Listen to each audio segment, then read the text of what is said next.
এই বাংলাদেশ জাতীয়তাবাদী দলের বিভিন্ন পদে আমাকে সম্পৃক্ত করে দীর্ঘদিন আমাকে তিনি সম্পৃক্ত করে রেখেছিলেন। তাকে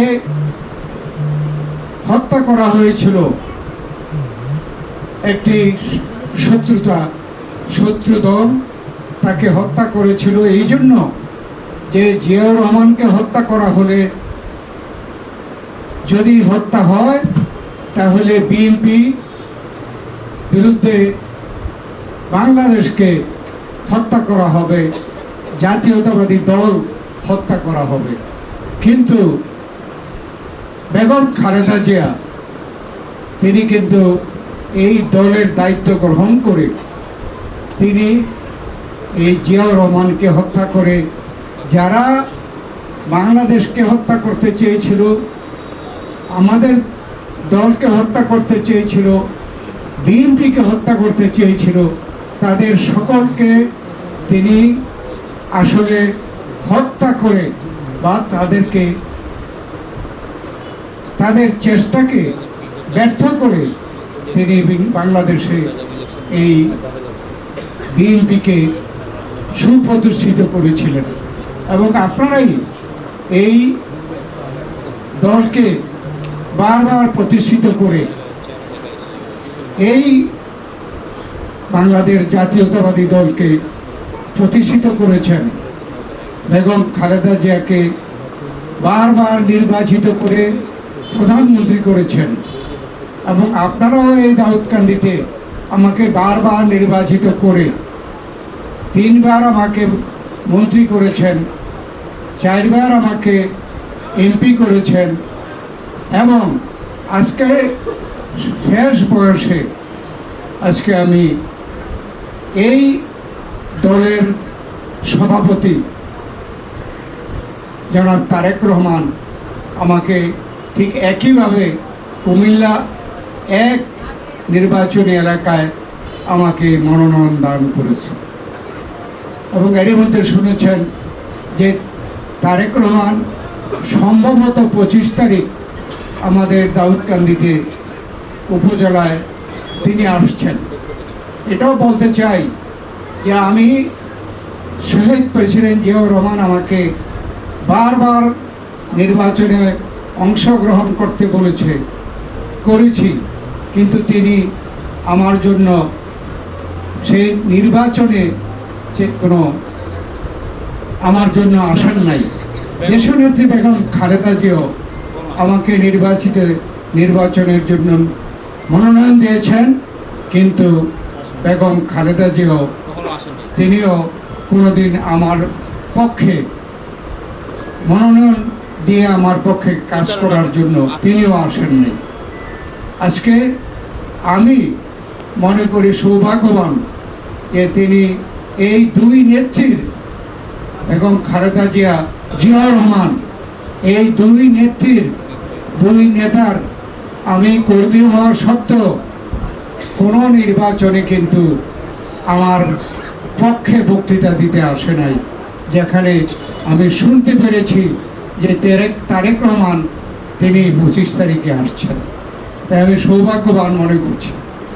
আমি একটা বিষয় হয়তো বুঝতে ভুল করেছি বা আমি আপনাদেরকে বোঝাতে ভুল করেছি যে আমাকে যে নির্বাচনী এলাকায় আমাকে মনোনয়ন দেওয়া হয়েছে এটা হচ্ছে কুমিল্লা 1। এটা কি মিথ্যা? তাই আমি বলেছিলাম যে আমাদের নেতা তারেক রহমান তিনি আমাকে কুমিল্লা 1 এলাকায় মনোনয়ন দিয়েছে।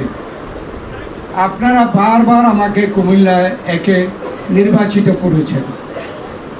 এইবার যদি তারেক রহমানের প্রার্থী কে আমাকে এই 1 নম্বর এই আসনে আপনারা যদি 1 নম্বর অবস্থা আমার তৈরি করে দিতে পারেন, তাহলে আমার বিশ্বাস, আপনারা তো জানেন যে আমি প্রায় আল্লাহ তাআলা আমাকে নিয়ে গেছিল, আপনাদের দোয়ায় আমাকে আল্লাহ তাআলা আমাকে দ্বিতীয়বার ফেরত দিয়েছে। হয়তো আমাকে আল্লাহ তাআলাও কিছু নতুন কিছু দেখার জন্য দিয়েছে বা নতুন কিছু দেওয়ার জন্য আল্লাহ তাআলা আমাকে সৃষ্টি করেছে বা রেখে গেছে। তারেক রহমান এই দেশে এসেছেন দেশকে নতুন করে সৃষ্টি করার জন্য। তিনিও আমাকে 1 নম্বর কুমিল্লায় যে পদটি দিয়েছেন, যদি আপনারা 1 নম্বর তাকে দেখাতে পারেন তাহলে হয়তো তারও এমন কোনো ইচ্ছা আছে যে আমাকে কোনো 1 নম্বর অবস্থায় দিয়ে আপনাদেরকে সম্মানিত করে। এটা অনেকে কিন্তু এটা আমার বিরুদ্ধে অপপ্রচার করছে, কিন্তু এটা আমি এখনো বলছি, আল্লাহ তাআলা হয়তো আমাকে আপনাদের দোয়ায় আমাকে জীবিত রেখে গেছেন। আবার তারেক রহমানও কি মনে করে কুমিল্লা 1 নম্বর এই আসনে আমাকে নিশ্চিন্তভাবে আমাকে এখানে মনোনয়ন দিয়ে আমাকে আপনাদের কাছে পাঠিয়েছি। তাই এই দায়িত্বটা কিন্তু আমার না, আমি কিন্তু অসুস্থ, তবুও তারেক রহমানের এই ইচ্ছাকে আমি রাখার জন্য আমি নির্বাচনে অংশগ্রহণ করছি। আপনারা জানেন যে আমার ছেলে মারুফ কিন্তু ইতিমধ্যে প্রস্তুত হয়ে গিয়েছিল এবং আমি তারেক রহমানের কথায় আমি বাধ্য হয়ে আমি নির্বাচনে অংশগ্রহণ করছি। আমি কিন্তু অসুস্থ, তাই আমি আপনাদের কাছে অনুরোধ রাখবো যে আপনারা যদি এই ইচ্ছা আপনারা প্রকাশ করতে পারেন তাহলে আমি আশা করি আলহামদুলিল্লাহ আপনাদের ইচ্ছা আমাদের ইচ্ছা আল্লাহ তাআলা প্রকাশ বা প্রতিষ্ঠা করবে। আপনাদের সকলকে দোয়া করার জন্য আমি আপনাদের কাছে দোয়া চাই। আমি আপনাদের সকলের কাছে যতটুকু পারি চেষ্টা করব আমি আপনাদের সাথে থাকব। আপনারা দোয়া করবেন, আমিও আপনাদের দোয়া করব। আল্লাহ হাফেজ। বাংলাদেশ জিন্দাবাদ, বাংলাদেশ জাতীয়তাবাদী দল জিন্দাবাদ, শহীদ জিয়া অমর হোক। সূচনা community.tv, বিনোদনের পাশাপাশি খবর।